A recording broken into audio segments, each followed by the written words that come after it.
What part of looking down ladders disturbs you enough to kick out rungs after climbing them?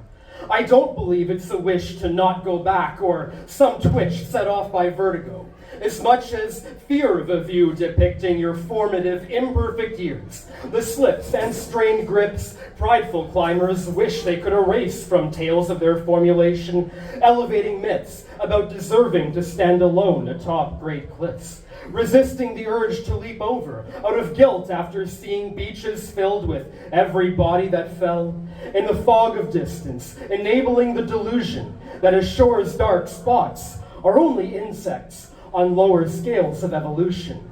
So I look up and yell, you, so-called arbiters of taste in artistic spaces, tell me, who gatekeeps the gatekeepers?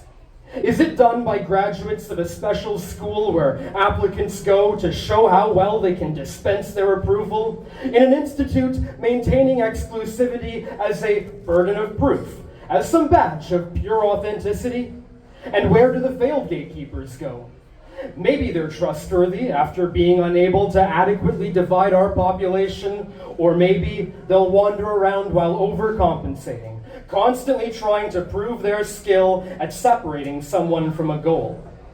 Those of us storming academy gates repeatedly state odes to open opportunities under our breath, so we don't begin hypocritically evaluating who among us truly deserves to pass through in pursuit of whatever Shangri-La occupies their long-range view.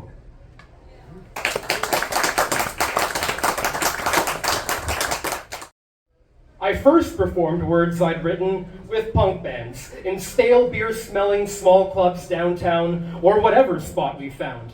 A half-finished internet cafe in Brampton, somebody's basement, community centers, the movie theater's parking lot, or a karate dojo in Oakville.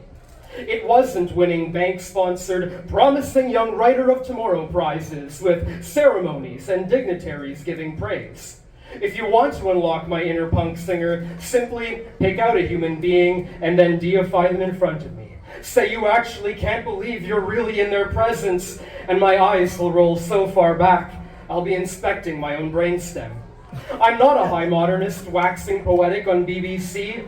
Honestly, I feel more affinity for the Sex Pistols saying fuck on TV, dissing royalty, and Johnny Rotten pulling back the curtain on Britain's beloved Jimmy Savile.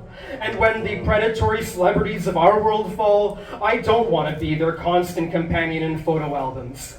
My sympathies will always lie with whoever is struggling against the odds to crack through a concrete terrace and not the sculpted idols atop them. And before you cheer or agree with me, please check your skin for any cold patches of stone slowly forming. Where you see glowing prophets, I see Lovecraftian gods. Where you see superheroes, I see beings hovering above accountability. I'm not a quantum-powered comic character. I'm closer to a bruised street ninja battling out of breath with Eskrima sticks. Because undefeated fighters don't inspire me. But those who have won some, lost some, without a championship belt, who went on past their prime, never ducking anyone, fighting anywhere, anytime, those are personalities with which I can identify. And while I am still dedicated to the high table's destruction, I'm not some smooth-moved, suited-up John Wick.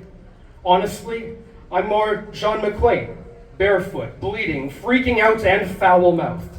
So, to every untouchable legend, everyone beyond reproach, everyone never taken to task, everyone for whom the cavalry arrived, everyone richly rewarded by currently installed systems which they won't admit beat down others while boosting them. Everyone so immune to criticism, they crumble like dry dog shit in strong winds. Every discount canlit Byron abusing positions of influence to creep on femme poets, and every established person who has essentially asked me, do you really think you have a chance against us, Mr. Cowboy? I only have one thing left to say. Yippee-ki-yay, motherfuckers! Thank you so much.